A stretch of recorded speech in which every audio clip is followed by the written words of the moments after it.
हर वक्त दर्द और तकलीफ में गुजरने से अच्छा कि ध्यान करो। ध्यान में बहुत बड़ी शक्ति है, इससे कुछ नहीं है। इससे कोई भी ऐसा इंसान नहीं जो ध्यान करे और उसको खुशी ना मिले। मेरे जैसे जो खुश हो सकते, जो सारा दिन कुड़ती रहती थी, छोटी छोटी बात को दिल से लगा लेती थी, अब मुझे उन चीज़ों का फर्क ही नहीं पड़ता।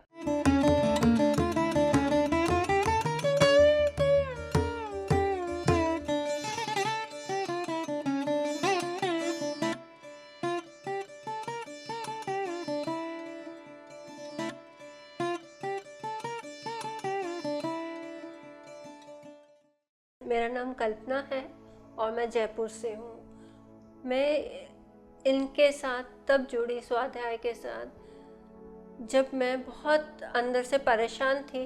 मैंने बहुत कोर्सेज किए, ऐसा नहीं कि मैंने खोज नहीं करी, कोर्सेज किए, बहुत किए, बट मुझे वो अंदर से जो सेटिस्फेक्शन मिलना चाहिए वो खोज नहीं मिल रही थी। लेकिन एक दिन ज्योत्सना मैम के साथ मेरी बात हुई।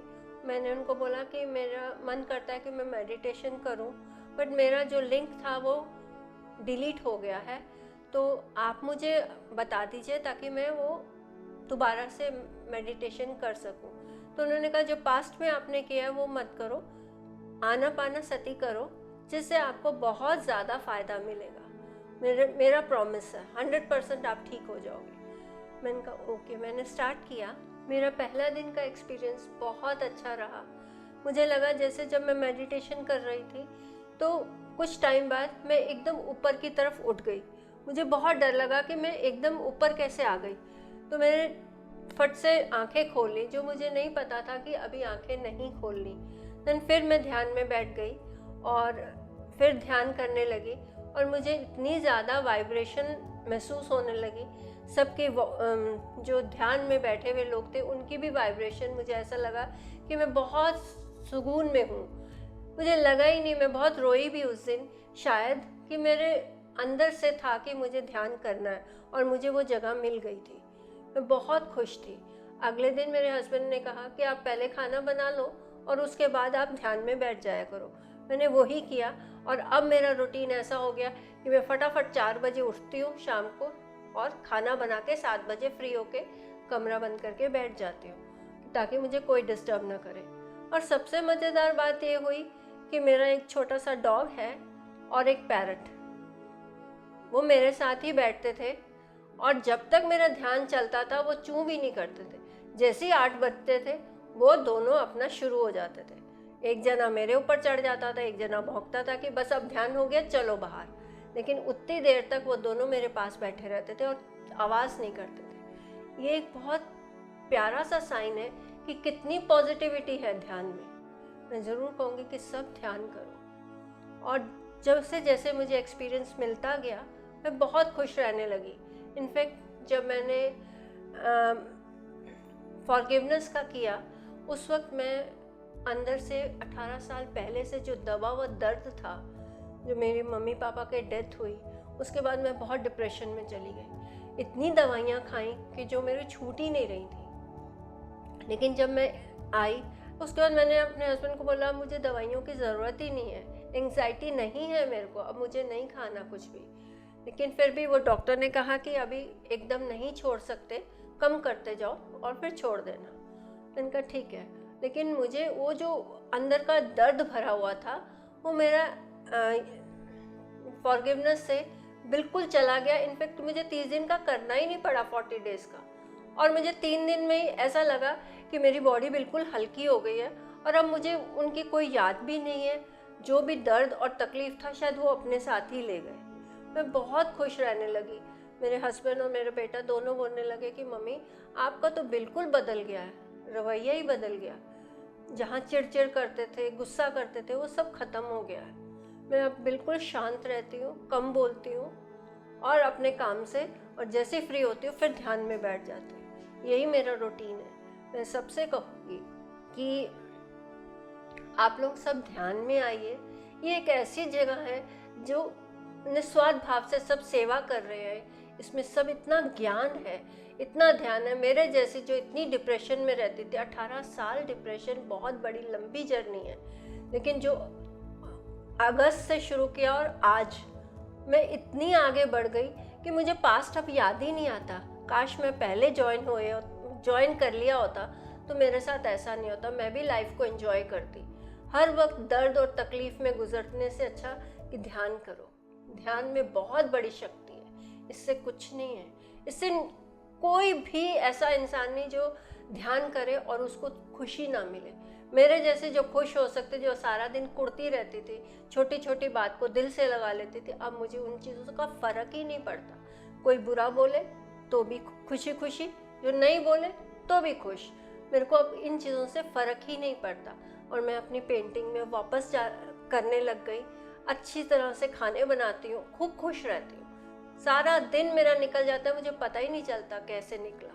और सबसे बड़ी बात कि मैं 18 साल बाद यहाँ पर आई जगन्नाथपुरी, और किसी को विश्वास नहीं था कि मैं इतना चल पाऊँगी, लेकिन यहाँ आके दर्शन भी किए, मेडिटेशन भी किया और मेरे को सांस का भी कोई प्रॉब्लम नहीं हुआ और मैं चल भी पड़ी। ये सब परमात्मा की कृपा है, गुरु की कृपा है, सारिका मैम का इंस्पिरेशन है, सब पितामह की कृपा है। मैं जिन जिन को बोलूँ उनका शुक्राना करना चाहती हूँ दिल से कि आज मैं उस पिंजरे से बाहर आई जो मैंने अपना खुद का बनाया हुआ था। ऐसा नहीं कि मेरे को कोई मना करता था, बट उस पिंजरे से बाहर निकली, इतनी शांति मिली है मुझे। मैं दिल से सबको कहूँगी कि आओ और ज्वाइन करो। ध्यान बहुत बड़ी चीज़ है, कोई अपना टाइम वेस्ट मत करो। मैंने तो 18 साल बर्बाद कर दिए, लेकिन आप लोग मत करो, आओ और ज्वाइन करो। बहुत आनंद है, सब यहाँ पर बहुत अच्छे हैं, एक ग्रुप है, एक सबकी प्योर सोल है, सब बहुत अच्छे हैं। सब आइए और ज्वाइन करिए, मैं तो यही चाहूँगी। मैं एक चीज़ और शेयर करना चाहती हूँ कि मैं एनिमल्स को समझ पाती हूँ, उनकी बात को समझ पाती हूँ। कई बार मेरे पास जानवर आते हैं और मैं उनको बोलती हूँ तुम रुको, उनकी आंखों को देख के मैं समझ जाती हूँ कि उनको भूख लगी है। मैं उनको कहती हूँ तुम लोग रुक जाओ, 5 मिनट रुको, मैं तुम्हारे लिए खाना लाती हूँ। वो वहीं खड़े रहते हैं जब तक उनके लिए खाना नहीं आता। जब खाना दे देती हूँ, खाना खा के चले जाते हैं और फिर अगले दिन फिर आ जाते हैं। कभी कोई आता है, कभी कोई आता है। चिड़ियाँ तो इतनी परेशान हो जाती हैं कि मैं उनको खाना नहीं डालती तो वो मेरी किचन में आके ज़ोर ज़ोर से नॉक करती हैं या चिल्लाती हैं कि आज आपने खाना नहीं डाला या पानी नहीं रखा या साफ़ नहीं किया है। तो मैं भागती हुई ठंड में भी जाऊंगी, उनका 7 बजे, 7:30, 8 जब भी इनको भूख लगती है वो मुझे नॉक करके बता देती हैं कि आपने आज खाना नहीं डाला है। मैं उनको कहती हूँ रुको, मैं तुम्हारे लिए फुल्का बना रही हूँ और उनको गरम गरम फुल्के देती हूँ बना के। अगर मैं ठंडा दे दूँ या सूखा हुआ कुछ हो तो वो वापस मेरे घर के अंदर डाल देती हैं कि ये आपने गलत दे दिया, ये नहीं खाएंगे हम। तो उनको जो चाहिए वो शायद मैं बना भी देती हूँ। और सुबह उठते ही सबसे पहले मैं खूब सारे फुल्के बनाती हूँ कि कोई आ जाएगा तो मुझे उनको देना है। कभी बिल्ली आती है, कहती है दूध दे दो, तो मैं फटाफट दूध निकाल के उनको कटोरी में गर्म करके दे देती हूँ। फटाफट पी के चली जाती हैं। फिर अगले दिन आती हैं कि ठंड लग रही है, हमको कोई कुछ चीज़ बिछा दो। तो मैं रात को उनके लिए एक बिस्तर सा बना देती हूँ बाहर, क्योंकि मेरे घर के अंदर डॉग है तो वो नहीं पसंद करता। तो मैं उनको बाहर शॉल में, कंबल में नीचे गद्दा बिछा के उनके लिए जगह बना देती हूँ। उसके मेरे डॉग के उठने से पहले वो हटा देती हूँ, क्योंकि वो गुस्सा हो जाता है। और मेरा डॉग इतना समझदार है कि वो किसी को मेरे पास भी नहीं आने देता। ना मेरा जो पैरट था वो अब उड़ गया, क्योंकि मैं अंदर से ये चाहती थी कि पिंजरों में ना रहे।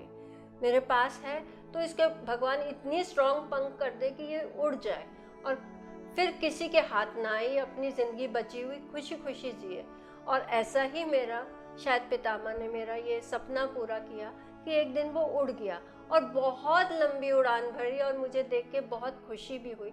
लेकिन दुख इस बात का हुआ कि कहीं कोई खा ना जाए। फिर मैं जंगल की तरफ भागी, क्योंकि मेरे घर के पीछे जंगल है। तो मेरे को जाने नहीं दिया। उन्होंने कहा कि अभी सांप, अभी बड़े बड़े सांप 2-3 यहाँ पे हमने छोड़े हैं, तो आप जाओगे तो खतरा है आपको। मैं वहाँ से आवाज़ें लगाती रही, ढूंढती रही कि मेरा बच्चा उड़ गया कि नहीं, तो मुझे वहाँ दिखा नहीं। मैं बहुत खुश भी थी, लेकिन अंदर से दुखी थी कि मेरा बच्चा मुझे छोड़ के चला गया। लेकिन आज तक मैंने उसके लिए प्रेयर करना नहीं छोड़ा। हर रोज़ यही कहती हूँ, भगवान वो जहाँ पे भी हर सांस से वो खुश रहे, बस यही दुआ मैं उसके लिए मांगती हूँ। वो मेरा एक बच्चा था जो चला गया, बट कहाँ गया, भगवान उसको बहुत सारी खुशियाँ दे मेरे लिए, यही दुआ है उसके लिए। और मेरे जितने भी बच्चे आते हैं छोटे वाले एनिमल्स, मैं उनकी पूरी फुल सेवा करती हूँ जितना मुझसे हो सकता है। लेकिन अब मैं चलने लग गई, घूमती हूँ, बाहर आई हूँ पहली बार, तो अब मैं दूर दूर जाके उनकी सेवा करूँगी। यही मेरी शायद भगवान ने लिखा है करने के लिए। शुक्रिया।